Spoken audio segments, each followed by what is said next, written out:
My name's Dan Smalley. I'm the owner of Pure Metalworks in Jackson, California. We build custom cars and use your hands, create it from nothing. Be creative.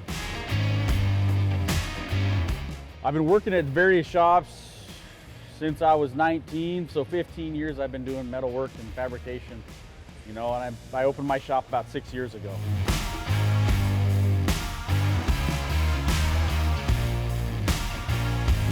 So growing up, my dad owned a small engine company, like lawnmowers, chainsaws, and stuff. I sold small equipment. So my whole life, I grew up in a shop dealing with 2-stroke, 4-stroke little motors.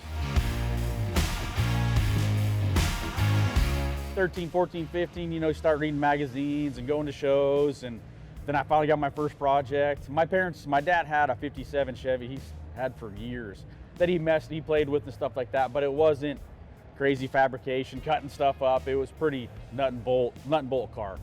So I appreciated it, but I always had my own little flair I wanted to put on things.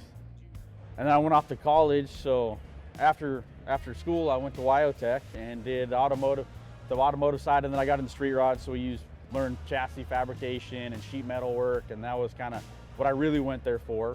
Finished that, I went home, found a job about 45 miles away. They did a restoration shop, but they did a bunch of oddball cars, a bunch of old trucks, Rios and concourse cars, a bunch of really stuff you don't see every day. So we did a lot of fabrication of that because every one of those, they don't make pre-production parts, so you're fabricating it from scratch. So I learned a lot. I worked there about a year and a half.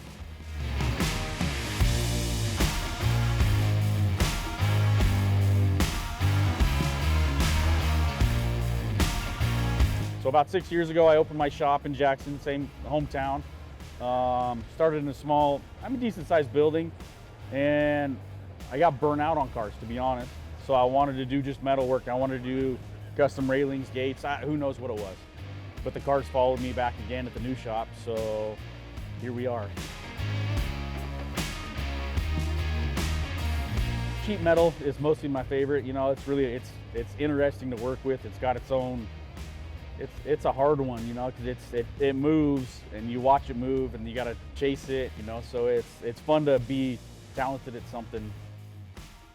I always had dreams and aspirations to build a crew cab Chevy pickup, and I had all the parts. Long story short, I sold them all because I had a family and a wife and kids, and there's no time for this. It's gonna take thousands of hours to do what I wanna do. And then one day looking on Craigslist, I see a truck for sale, and it was an actual 4-door pickup about 2 months after I sold everything. So here we go, all over again. So I talked to the wife and I'm like, hey, this truck's available. What do you think? I mean, if I'm gonna buy this is gonna be, we're gonna build it. I'm not gonna second guess it and sell it all over. I'm not gonna do this all over again. Wife was on board for that one. Yeah, so I told her, I said, we're gonna do this. We're gonna take it to SEMA, and this is gonna build our business around this.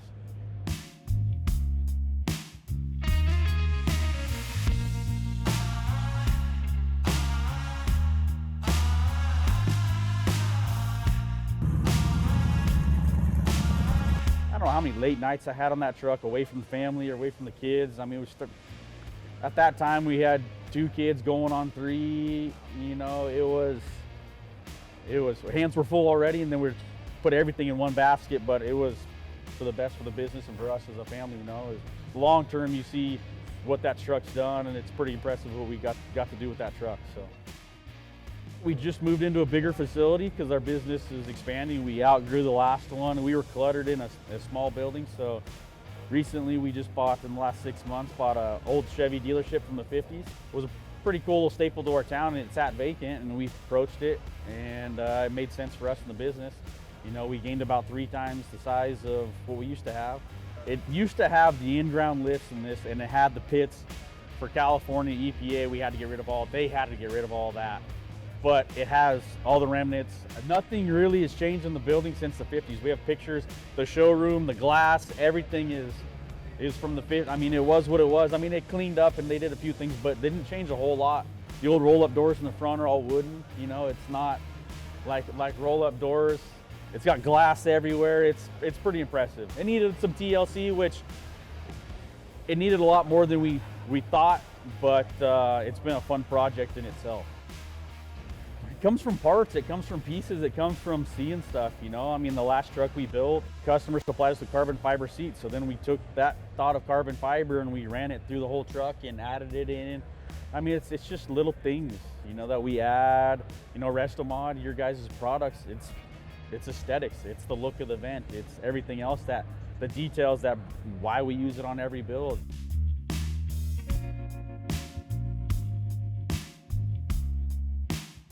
I mean, you always start with an idea. Like the last truck we built in 20, it was a 58 Apache pickup. We switched chassis twice, we switched transmissions, we switched a bunch of things, and then it just evolved into this wild and crazy build that, I mean, it's absolutely insane. And the customer, I mean, we gave them opportunity one day, hey, we have a crazy idea, what if we put the exhaust out the hood? Who does that on a street pickup? And he's like, let's do it. And I'm like, okay, no problem. So, I mean, just crazy stuff, which is not for everybody, but if you have the right clientele, it makes our job fun.